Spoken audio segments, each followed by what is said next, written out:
जय हिंद दोस्तों, इस वीडियो से हम मध्य प्रदेश पटवारी के लिए कंप्यूटर विषय को पढ़ना प्रारंभ कर रहे हैं। आज इस वीडियो में हम अध्याय 1 के बारे में पढ़ेंगे। मैं आपको पहले इसके थ्योरेटिकल कॉन्सेप्ट पूरे समझाऊंगा, इसमें जो जो टॉपिक हैं पहले चैप्टर में। इसके बाद इस वीडियो के आखिरी में इसके ऑब्जेक्टिव प्रश्नों को भी प्रैक्टिस कराने वाला हूँ। तो ध्यान से इस वीडियो को एंड तक देखिएगा, आपको ये चैप्टर कंप्लीट इसी वीडियो में पूरा याद हो जाएगा और इससे क्वेश्चन आपसे आसानी से बन पाएंगे। इससे बाहर आपसे एक भी क्वेश्चन ऐसा नहीं होगा कि इस चैप्टर का जो आपसे ना बने। तो ध्यान से देखिएगा।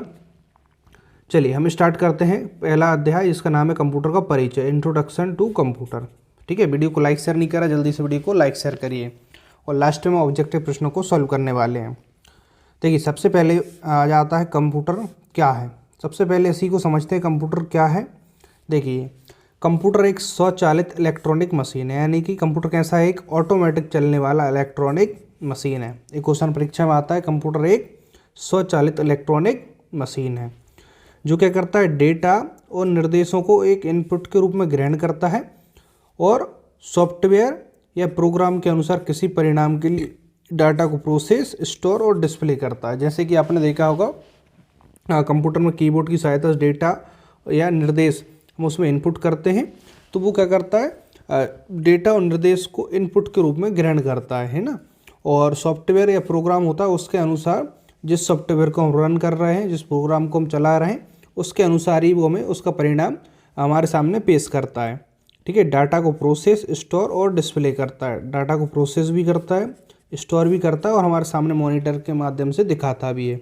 ठीक है, ये देखिए एक आपके लिए इसके बारे में थोड़ा सा बैकग्राउंड पता हो तो इससे रिलेटेड जो भी क्वेश्चन आते हैं वो आपको आसानी से समझ में आ जाएंगे। ठीक है, जो मेन फैक्चुअल बातें हैं वो भी मैं आपको इस वीडियो में बताऊंगा। जैसे कि इसमें हमें क्या याद रखना है, कंप्यूटर एक स्वचालित इलेक्ट्रॉनिक मशीन है। ठीक है, बाकी आपके लिए थोड़ी सी कहानी पता होगी तो आपको और इंटरेस्ट आएगा और आपको थोड़ा सा और ईजी लगेगा। अब आगे देखिएगा, आपके सामने यहाँ पे कंप्यूटर का डायग्राम भी है। जैसे हम इसमें डायग्राम में बात करते हैं, जैसे यहाँ पर जो देखा होगा आपने, जिससे हम इसमें टाइपिंग करते हैं वो क्या कहलाता है, कीबोर्ड कहलाता है। कीबोर्ड क्या होता है, इसका इनपुट डिवाइस होता है, जिसके माध्यम से इसमें हम डेटा या निर्देश दे रहे हैं, वो हमारा क्या कहलाएगा, इनपुट डिवाइस। देखिए इस पर जो भी कीज़ होती हैं उनकी मदद से आप इसमें इंस्ट्रक्शन देते हैं, तो इसको हम कीबोर्ड को क्या कहेंगे, इनपुट डिवाइस। आगे हम पढ़ेंगे इनपुट आउटपुट डिवाइस के बारे में भी, तो आगे के चैप्टर एक सेपरेट चैप्टर है, उसमें हम इसको और डिटेल में पढ़ने वाले हैं। ठीक है, यहाँ पर जो एक डिस्प्ले होती है, मॉनिटर, इसमें जो भी परिणाम होता है यहाँ पर हमें दिखता है ना। यहाँ पे कोई भी परिणाम का आउटपुट या इसमें दिखता है हमें, तो इसको कहते हैं आउटपुट। इसको क्या कहते हैं, आउटपुट। और जो सीपीयू आपने देखा होगा, सीपीयू, इसमें क्या होता है, जितनी भी हमने इसमें डेटा या निर्देश इंस्ट्रक्शन दिए हैं वो सारे इस सीपीयू में ही प्रोसेस होते हैं और प्रोसेस होने के बाद हमें डिस्प्ले पर शो होते हैं। ठीक है, बाकी माउस होता है इसमें। तो एक आपको डायग्राम क्लियर हो गया। ठीक है, जो एकदम नए विद्यार्थी भी हैं उनके लिए भी ये वीडियो काफ़ी हेल्पफुल हो, क्योंकि मैं एकदम ज़ीरो लेवल से यहाँ पे कंप्यूटर को समझाने वाला हूँ। मैंने खुद ने कंप्यूटर में पूरे में से पूरे नंबर लेके आया हूँ। सीपीसीटी एग्ज़ाम मैंने क्वालिफाई किया हुआ है, जिसमें बहुत कंप्यूटर हार्ड आता है ना। टाइपिंग वाइप सब अच्छी है। इसके अलावा मैंने व्यापम के जितने भी एग्ज़ाम दिए उसमें कंप्यूटर विषय में भी अच्छा स्कोर किया है। लगभग 99 और 100% नंबर ही मेरे इसमें आए हैं कंप्यूटर विषय में। इसका मुझे अच्छा एक्सपीरियंस है और चूँकि मैं आपको पढ़ा रहा हूँ, तो आप पढ़ने के बाद डिसाइड कीजिएगा कि आपको ठीक लग रहा है या नहीं लग रहा। जो भी आपको सुझाव हो इसके बाद मुझे बताइएगा। इस वीडियो में हम इस कंप्लीट चैप्टर को पढ़ने की कोशिश करेंगे कि आपकी समय कम है, चूँकि पटवारी का एग्ज़ाम अब आपका मार्च में होना है, तो इसलिए मैं कोशिश करूँगा 30-35 वीडियो में ज़्यादा से ज़्यादा कंप्यूटर को आपको कंप्लीट कर दूँ।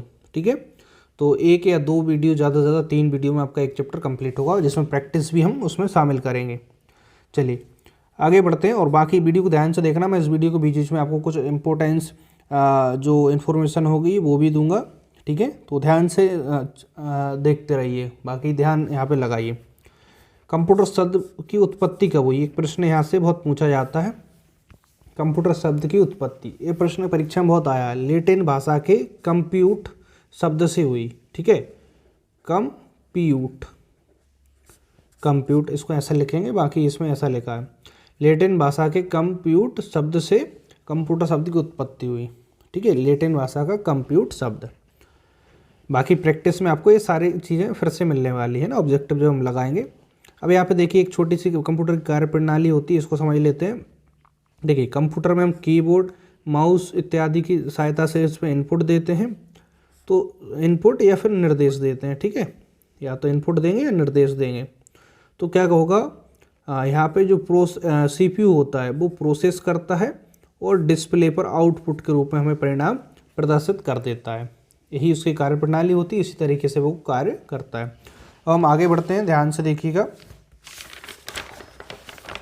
चलिए देखिए मैंने ऑलरेडी इसलिए यहाँ पे कुछ की पॉइंट लिख ली हैं ताकि आपका समय बचे, और बहुत सारी चीज़ें ऐसी होती हैं जो पढ़ाते समय भूल जाते हैं, इसलिए मैंने ऑलरेडी यहाँ पे लिख लिया है ताकि यहाँ पे कोई भी चीज़ हम भूलें ना। और मैं आपको सभी एक एक करके एक्सप्लेन करूँगा। कंप्यूटर की कार्य पद्धति, इसके बारे में समझते हैं। कंप्यूटर कैसे कार्य करता है। सबसे पहले आ जाता है इनपुट, ठीक है। इनपुट की हम बात करें तो कंप्यूटर में डेटा या सूचना को भेजना या CPU के लिए डेटा और निर्देश भेजता है।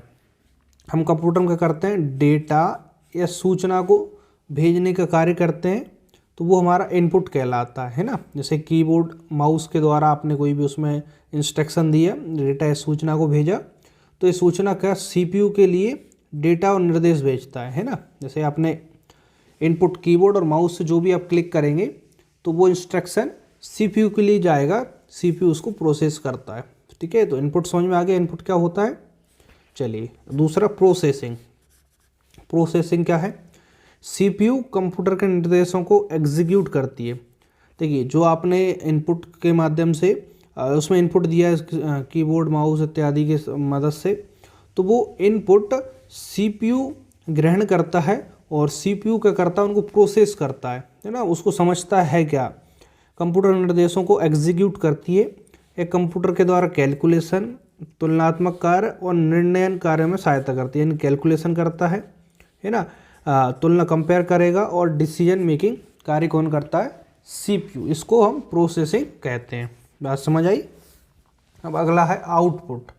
कंप्यूटर कार्य पद्धति 4 ही इसमें भाग होंगे, इनपुट, प्रोसेसिंग। अब आउटपुट देखिएगा। जैसे आउटपुट क्या होगा, कंप्यूटर के इनपुट निर्देशों के अनुसार प्राप्त परिणाम। जैसे कंप्यूटर में हमने इनपुट दिया तो CPU ने उसको प्रोसेस किया, प्रोसेसिंग के बाद जो हमें मॉनिटर पर रिजल्ट मिलता है, परिणाम मिलता है, उसे ही हम आउटपुट कहते हैं, ठीक है। इसके बाद स्टोरेज के बारे में बात करते हैं। स्टोरेज क्या है, नाम से क्लियर है, ये डेटा और प्रोग्राम को स्थायी रूप से स्टोर करता है। स्टोरेज जैसे कि आपने देखा होगा कि हम जैसे कंप्यूटर में या लैपटॉप में कोई भी डेटा को सुरक्षित रखते हैं, डेटा या प्रोग्राम है ना, इसको स्थायी रूप से यानी परमानेंट उसको सेव करके रख देते हैं, तो वो एक मेमोरी में जाके सेव हो जाता है। इसको हम क्या कहते हैं, स्टोरेज कहते हैं। जैसे आपने देखा होगा मोबाइल में स्टोरेज फुल हो जाती है तो मोबाइल हैंग करने लगता है, इसी प्रकार से स्टोरेज इसमें होता है। बात समझ आ गई। इनपुट, प्रोसेसिंग, आउटपुट और स्टोरेज, ये कंप्यूटर की कार्य पद्धति होती है। अब हम आगे बढ़ते हैं, कंप्यूटर सिस्टम के घटक की बात करते हैं। देखिएगा किसकी बात कर रहे हैं अब हम, कंप्यूटर सिस्टम के घटक। घटक क्या होते हैं, कंपोनेंट्स ऑफ कंप्यूटर सिस्टम, ठीक है। इसके कंपोनेंट्स कौन कौन से होते हैं। देखिए कंप्यूटर मुख्यतः इसको 3 भागों में बांट सकते हैं। कितने भागों में बांट सकते हैं, मुख्यतः 3 भागों में। कौन कौन से, पहला हार्डवेयर, दूसरा सॉफ्टवेयर और तीसरा डेटा। हार्डवेयर, सॉफ्टवेयर और डेटा, इन तीनों से ही मिलकर कंप्यूटर के सारे कंपोनेंट्स बने होते हैं। या तो वो हार्डवेयर होगा या सॉफ्टवेयर होगा या फिर डेटा होगा। ये 3 ही कंपोनेंट्स पूरे कंप्यूटर में होते हैं। अब एक एक करके इनको समझ लेते हैं। जैसे पहले आ जाता है हार्डवेयर।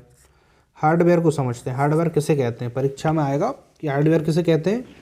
तो कंप्यूटर मशीन का वह भाग जिसे हम छू कर महसूस कर सकते हैं। इसकी डेफिनेशन क्या होगी हार्डवेयर की, कंप्यूटर मशीन का वह भाग जिसे हम छू कर महसूस कर सकते हैं उसे हार्डवेयर कहते हैं। जैसे कि उदाहरण से आपको क्लियर हो जाएगा हार्डवेयर। जैसे कीबोर्ड हो गया, कीबोर्ड कंप्यूटर मशीन का एक भाग है और कीबोर्ड को हाथ से टच कर सकते हैं, इसको महसूस कर सकते हैं, तो ये किसके अंदर आएगा, हार्डवेयर। माउस, इसको भी टच करके महसूस कर पाएंगे। मॉनिटर, CPU, मदरबोर्ड क्या होता है, जिस पर बहुत सारे स्लॉट्स बने होते हैं और मदरबोर्ड पर ही कंप्यूटर की जो इतने भी वायरिंग वगैरह होती है वो होती है, इसी मदरबोर्ड, ठीक है। तो इसको भी हम छू सकते हैं, प्रिंटर, स्पीकर आदि। तो ये उदाहरण किसके हो गए, हार्डवेयर के हो गए। ठीक है, इनको हम छू सकते हैं, छू के महसूस कर सकते हैं। ठीक है, समझ में आ गया। अब हम आगे बढ़ते हैं और सॉफ्टवेयर के बारे में जानते हैं। ठीक है, तो इस वीडियो में बने रहिएगा ध्यान से। मैं इस वीडियो में आपके लिए कंप्लीट चैप्टर को कवर कर दूंगा और हम कोशिश करेंगे इसमें ऑब्जेक्टिव क्वेश्चनों को प्रैक्टिस करने की। तो चलिए दोस्तों, हम सॉफ्टवेयर के बारे में समझ रहे थे, लेकिन बीच में लाइट चली गई, इसलिए मैं मोबाइल की लाइट से ही इस वीडियो को रिकॉर्ड कर रहा हूँ। और मैं ऐसी यहाँ पे थिंकिंग रखता हूँ कि यदि कंटेंट अच्छा होगा तो फिर आप लो क्वालिटी में वीडियो को भी देखना पसंद करेंगे। ठीक है, तो ध्यान से देखिएगा। इस वीडियो के लास्ट में ऑब्जेक्टिव प्रश्नों को भी प्रैक्टिस करेंगे, तो जो भी कुछ यहाँ पे पढ़ रहे हैं उससे ही प्रश्न पूछे जाएंगे। तो इसको आप अच्छे से समझते हैं तो ऑब्जेक्टिव आपसे इस वीडियो में बन जाएंगे। ठीक है, चलिए हम आगे बढ़ते हैं। और वीडियो की क्वालिटी यदि आपको ज़्यादा लो लगे तो आप इसको थोड़ा सा हाई प्रोटोकॉल पर सेट कर लीजिए, 480 या 720p पर इसको सेट कर लीजिएगा। ठीक है, चलिए हम बढ़ते हैं आगे, सॉफ्टवेयर की बात करते हैं। सॉफ्टवेयर क्या होता है दोस्तों, इंस्ट्रक्शन और प्रोग्राम का समूह सॉफ्टवेयर कहलाता है। यानी कि कंप्यूटर क्या बतलाता है कि उसे क्या और कैसे करना है। जैसे कि इंस्ट्रक्शन एक सिंगल होता है और कई सारे इंस्ट्रक्शन को मिलकर एक प्रोग्राम बन जाता है। तो एक पर्टिकुलर प्रोग्राम एक पर्टिकुलर सॉफ्टवेयर के रन करने के लिए उपयोग किया जाता है। सॉफ्टवेयर का कार्य होता है कंप्यूटर को बताता है कि उसे एक तो क्या करना है और कैसे करना है। एक कार्य किसका होता है, सॉफ्टवेयर का होता है। जैसे कि आपने MS ऑफिस का नाम बहुत सुना होगा। ठीक है, पावर पॉइंट, ये सारे कैसे सॉफ्टवेयर है। देखिए, एक्सेल का काम कुछ अलग है, ये भी एक सॉफ्टवेयर है। MS वर्ड का काम अलग है, वो भी एक सॉफ्टवेयर है। ठीक है, और कोई एडिटिंग ऐप से ले लें या फिर कोई जैसे सोशल मीडिया की बात करें, आजकल फेसबुक, व्हाट्सएप, ये पर्टिकुलर क्या एक सॉफ्टवेयर है। ये क्या करते हैं, उसे क्या करना है एक तो ये डिसाइड करता है और कैसे करना है ये भी उसे कंप्यूटर को बताता है। क्या, सॉफ्टवेयर। बात समझ आ गई। सॉफ्टवेयर को हम छू नहीं सकते, ना महसूस कर सकते हैं। ठीक है, जैसे कंप्यूटर कोई एप्लीकेशन हो गई, वो सारे सॉफ्टवेयर कहलाते हैं। समझ में आ गया।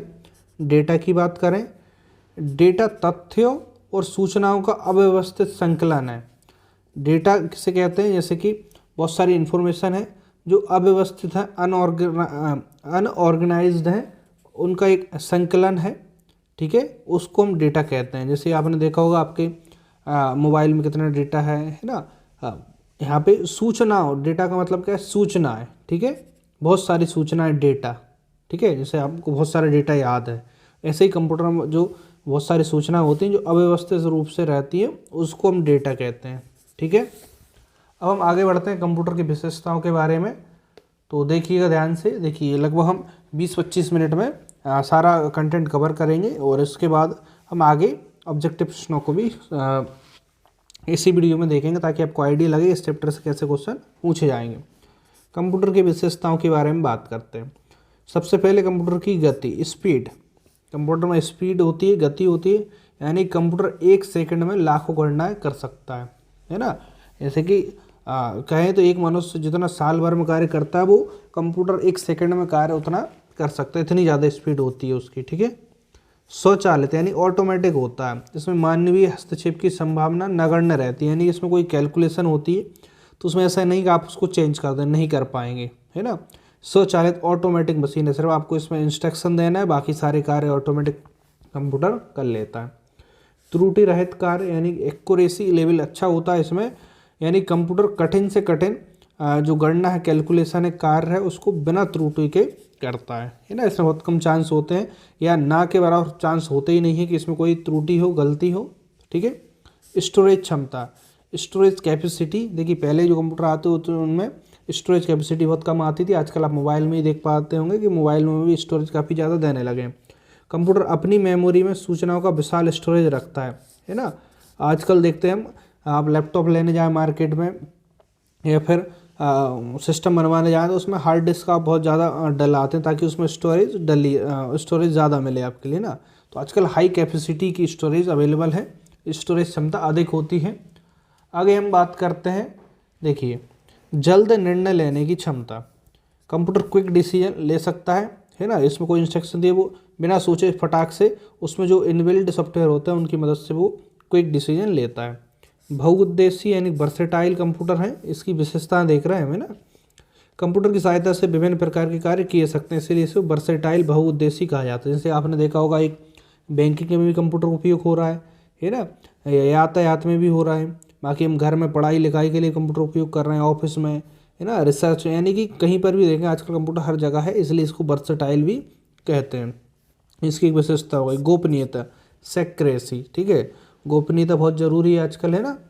तो पासवर्ड के प्रयोग द्वारा कंप्यूटर के कार्य को हम गोपनीय बना सकते हैं। यानी उसमें यदि पासवर्ड डाला है तो एक ही यूज़र जिसको उस पासवर्ड का पता है वही उसको ऑपरेट कर पाएगा, या फिर जिसने उसे पासवर्ड बताया होगा वो व्यक्ति उसको ऑपरेट कर पाएगा ना।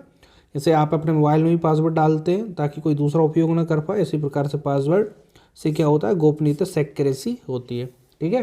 ये कंप्यूटर की विशेषताएं हो गए। अगला आते हैं विश्वसनीयता। हम कंप्यूटर में देखिए रिलेबिलिटी, यानी कि विश्वसनीय है कंप्यूटर क्योंकि इसमें शुद्धता जो होती है उच्च कोटि की होती है, इसलिए इस पर ट्रस्ट होता है, तभी तो हर चीज़ बैंकिंग में जैसे रुपए का लेन देन हो रहा है, और यदि इस पर विश्वास नहीं होता तो सोच के देखिए कितना वो होता है। एक हम किसी को नोट देने जाते हैं 10 बार नोट को गिनते कहीं एक ज़्यादा ना चला जाए, ठीक है।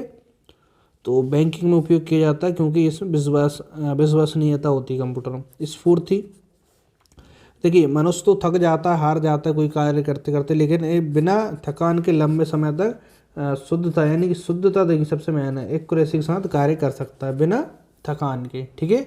अब बिना थकान के यानी कि इसको देखिए पावर तो चाहिए, इलेक्ट्रिसिटी, है ना। तो ये स्फूर्ति, इसमें बिना स्फूर्ति का मतलब क्या है, इसकी विशेषता इसमें स्फूर्ति होती है, यानी बिना थकान के लंबे समय तक कार्य कर सकता है, ठीक है। कंप्यूटर की विशेषताओं को ध्यान रखिएगा।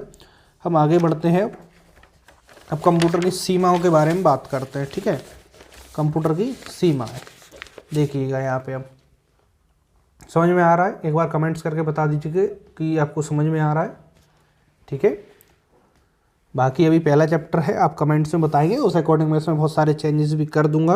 बाकी मुझे लगता नहीं इसमें कोई ज़्यादा चेंजेस करने की आवश्यकता है क्योंकि अब आपके पास कम समय है, तो मैं टारगेट करके चल रहा हूँ लगभग 30 वीडियो में आपका कंप्यूटर विषय डिटेल में अच्छे से मैं करा दूँ, ठीक है। और बाकी प्रैक्टिस के लिए मैं आपको इसकी ऑब्जेक्टिव प्रश्नों की, देखिए कुछ तो मैं यहाँ पे वीडियो में ही सॉल्व कराऊंगा, और इसके अलावा उसी चैप्टर के बहुत सारे जो मल्टीपल क्वेश्चन है प्रैक्टिस के लिए आपको टेलीग्राम पर डाल दूंगा। टेलीग्राम, तो टेलीग्राम चैनल की लिंक डिस्क्रिप्शन में है, तो वहाँ से जाके उसे ज्वाइन कर लीजिएगा। वहाँ पे आपको डेली अब से शाम को मैं एक सेट पेपर डालूंगा, ठीक है, डेली डालूंगा इसमें।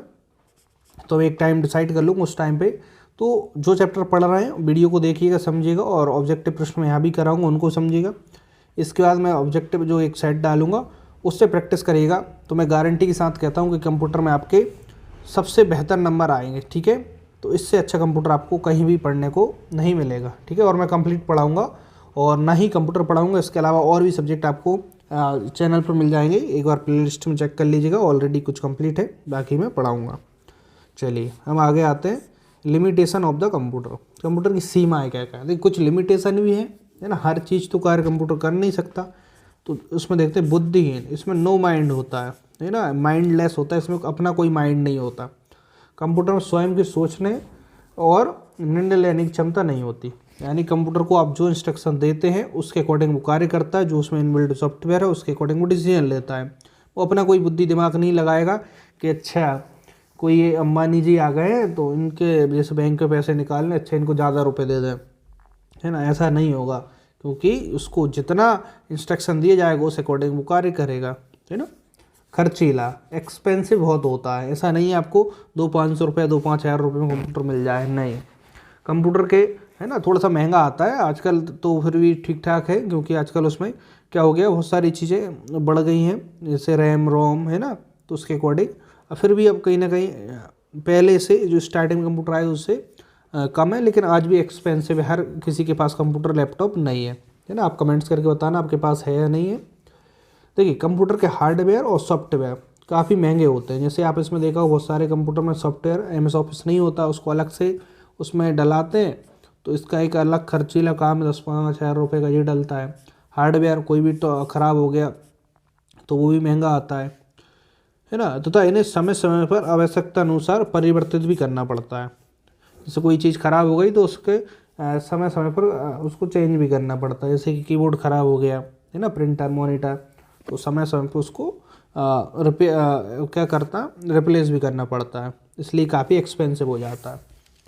आगे हम बढ़ते हैं, वायरस का खतरा सबसे मेन है। देखिएगा वायरस का खतरा, अभी कुछ समय पहले मेरे सिस्टम में आ गया था वायरस, तो मैं समझ नहीं पाया एकदम से, तो फिर मुझे मेल आया है ना, क्योंकि यूट्यूब को बहुत सारे ऐसे होते हैं जो हैक करने की कोशिश करते हैं, लेकिन उसमें सिक्योरिटी बहुत हाई होती है। अब चलिए वायरस को समझते हैं। कंप्यूटर में वायरस का खतरा बना रहता है जो सूचना और निर्देशों को ख़राब कर देता है। आपने देखो कभी कभी आपने ये सिस्टम होगा तो, या मोबाइल को भी आप कंप्यूटर ही मान लीजिए, जैसे जिसके पास कंप्यूटर लैपटॉप नहीं है तो मोबाइल को भी आप उसको रख सकते हैं उसकी जगह पे। तो जब वायरस आ जाता क्या होता है, हमारी बहुत सारी पुरानी फाइलें करप्ट हो जाती हैं, ओपन नहीं होती है ना, तो किसकी वजह से होती है, वायरस की वजह से होती है। कभी कभी आपका जैसे कि कोई सिस्टम है आपके पास, तो वो हैक होने के चांसेस भी रहते हैं। आजकल आपने देखा बहुत सारे यूट्यूब चैनल हैक हो जाते हैं, क्यों? क्योंकि उसमें वायरस आ जाता है और उस वायरस से आपके पासवर्ड बहुत सारी चीज़ें वो चुरा लेते हैं और फिर हैक कर लेते हैं। ठीक है, तो वायरस का खतरा, तो इसके लिए एंटीवायरस सॉफ्टवेयर का प्रयोग किया जाता है। जब भी आप कोई ऑनलाइन कार्य कर रहे हो तो एंटीवायरस सॉफ्टवेयर जरूर रखिएगा।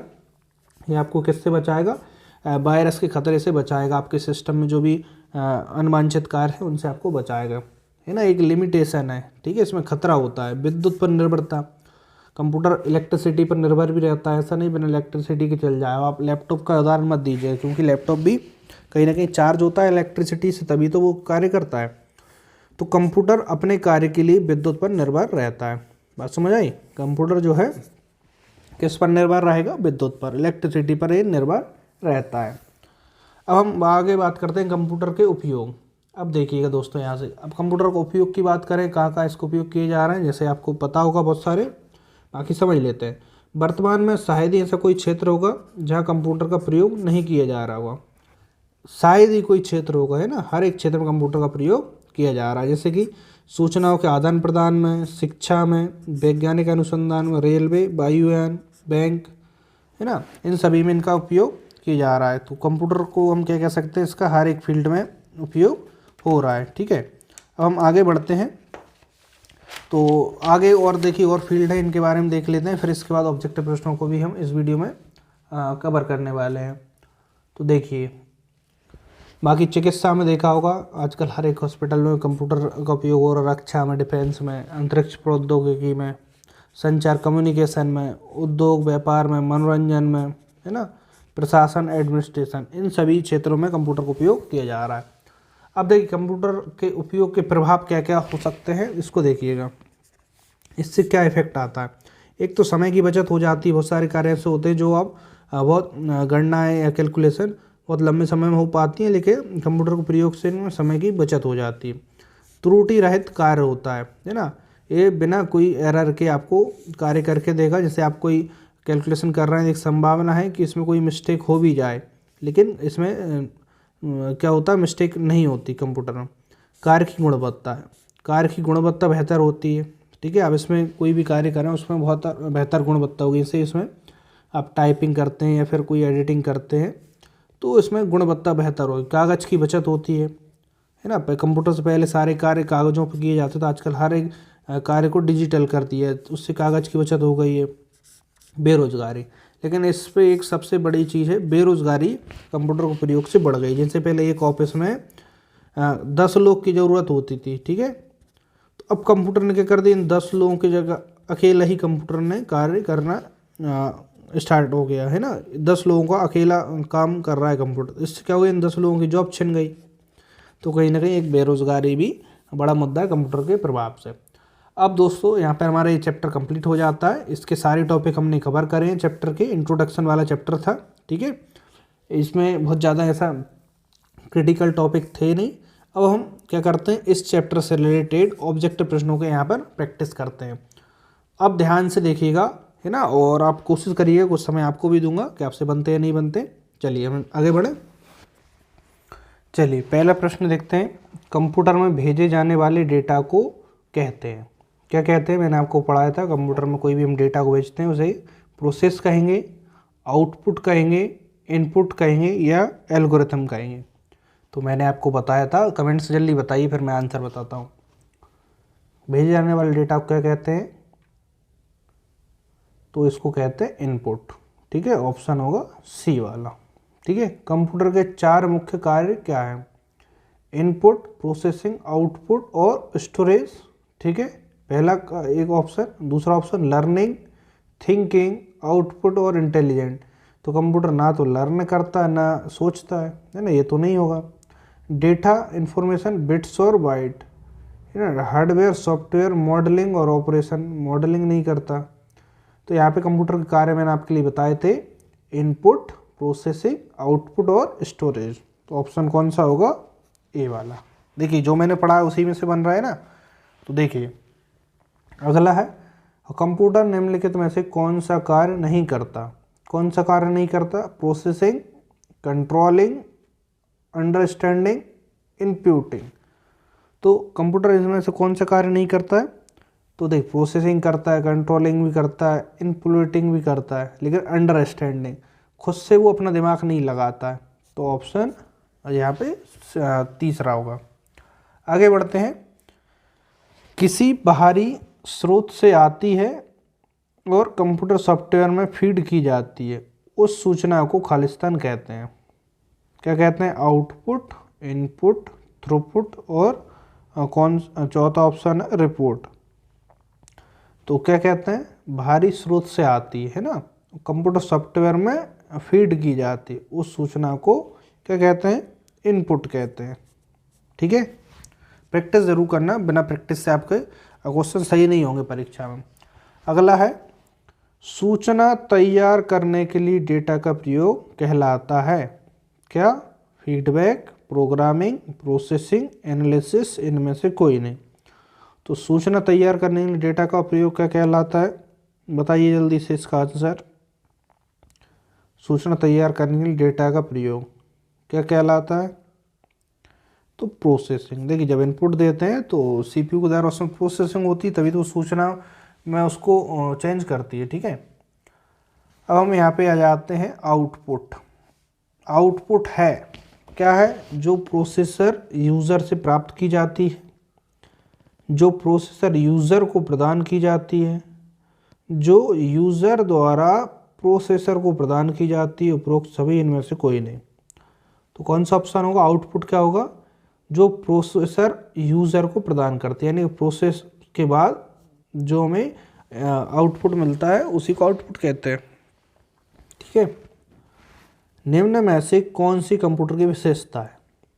तीव्र गति, त्रुटि रहित कार्य, गोपनीयता, है सभी। तो हमने कंप्यूटर की विशेषता में इन सभी के बारे में पढ़ा है।